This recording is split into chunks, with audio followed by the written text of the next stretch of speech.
Bismillah, Assalamualaikum warahmatullahi wabarakatuh. Kami dari kelompok 4 atas nama Abdul Rahman Nur dan rekan kelompok saya atas nama Ismail Asri. pada kesempatan kali ini kami akan membahas tentang media dan sarana pendidikan Islam dalam Al-Quran dan ada beberapa poin. Akan tetapi kami akan menjelaskan apa itu media dan sarana pendidikan Islam dalam Al-Quran.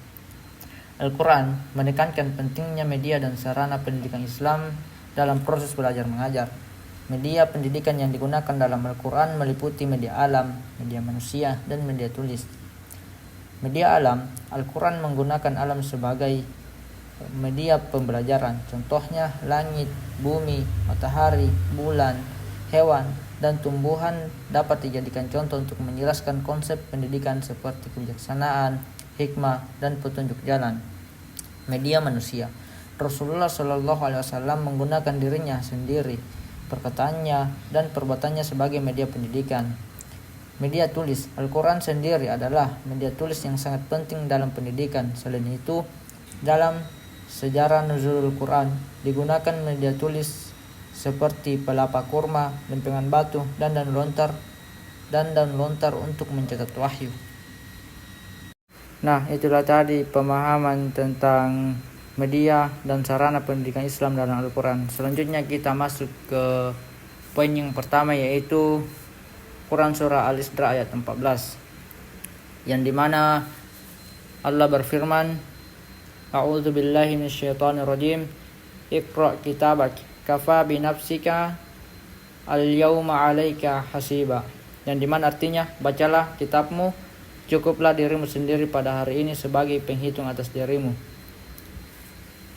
Tafsir Quran Surah Al-Isra ayat 14 yaitu, pada saat itu akan ditanyakan kepadanya, bacalah kitabmu yang terbuka di hadapanmu dan cukuplah dirimu sendiri pada hari ini sebagai penghitung atas dirimu yang menghitung dan menilai perbuatanmu di dunia. Kamu tidak dapat mengingkari perbuatanmu karena semuanya telah ditampakkan dengan nyata di dalam kitabmu.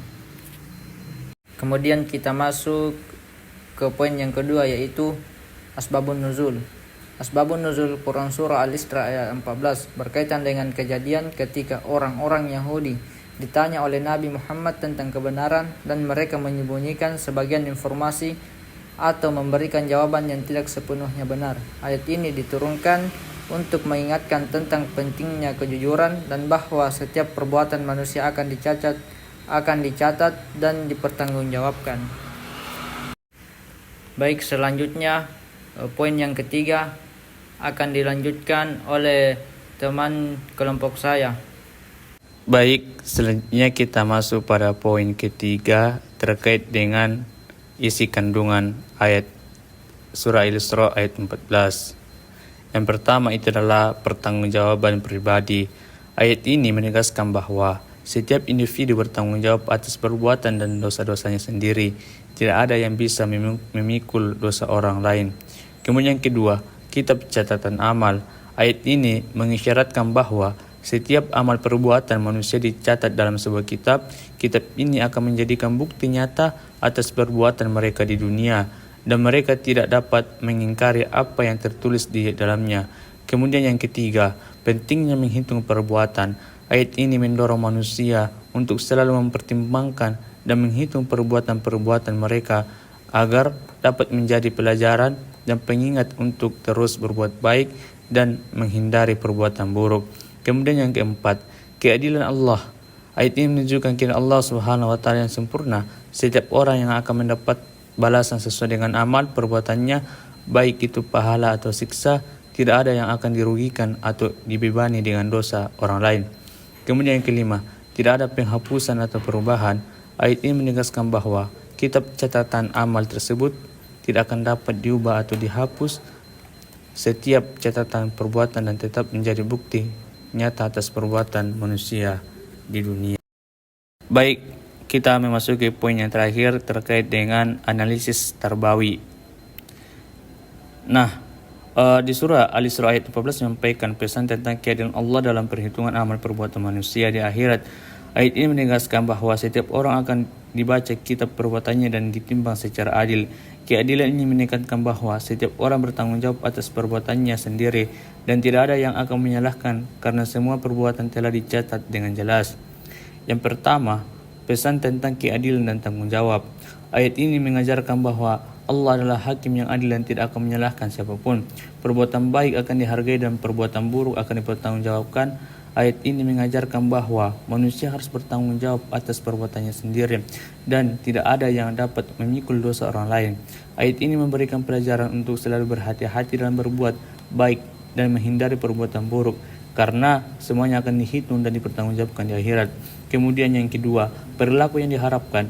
Ayat ini mendorong umat Islam untuk selalu berbuat baik dan menghindari perbuatan buruk karena semua perbuatan akan dihitung dan dipertanggungjawabkan di akhirat. Ayat ini juga mendorong umat Islam untuk selalu berhati-hati dan menjaga perbuatan mereka agar tidak menjadi sumber penyesalan di hari akhir. Kemudian yang ketiga, implikasi. Dalam pendidikan, ayat ini dapat digunakan sebagai landasan pendidikan akhlak, terutama dalam hal keadilan, tanggung jawab, dan pertanggungjawaban. Nah, adapun kesimpulannya terkait dengan materi yang kami bawakan, Surah Al-Isra ayat 14 memberikan pesan penting tentang keadilan Allah dan tanggung jawab manusia atas perbuatan mereka.